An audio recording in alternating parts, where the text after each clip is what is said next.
Even Erin Weir admits it. He's socially awkward and doesn't pick up the signs. He's overstayed his welcome when talking to others.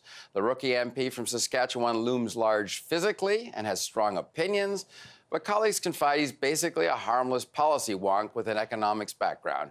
In other words, he's among the unlikeliest of MPs to be the NDP's first casualty of a harassment investigation, and we're talking about an investigation worthy of being seen as a witch hunt.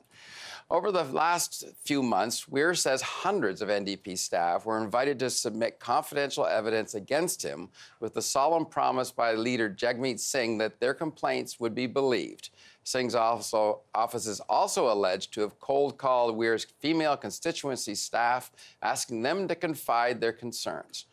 For Weir, who, from the start, supported the investigation, even though he was baffled about the nature of the initial allegation, there was growing concern his party leader was searching for evidence to uphold a complaint against him instead of finding the truth to set him free.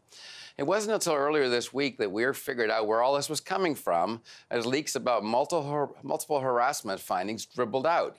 He says the allegations stemmed from an encounter at a policy conference where an official from the former leader's office had intercepted and discouraged him talking off-script about carbon pricing. He complied, but in the kumbaya world of the NDP, that constitutes harassment.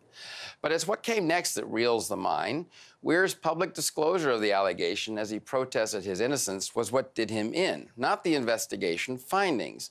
The leader said going public signaled Weir was unwilling to accept responsibility for his actions and had to be dumped.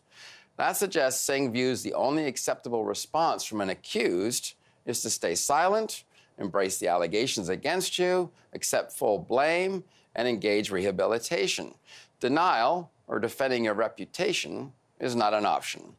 To smear Erin Weir's reputation over a physical proximity issue, if indeed that's what happened, is to demean the definition of real-life sexual harassment and elevate NDP political correctness to a level of paranoia.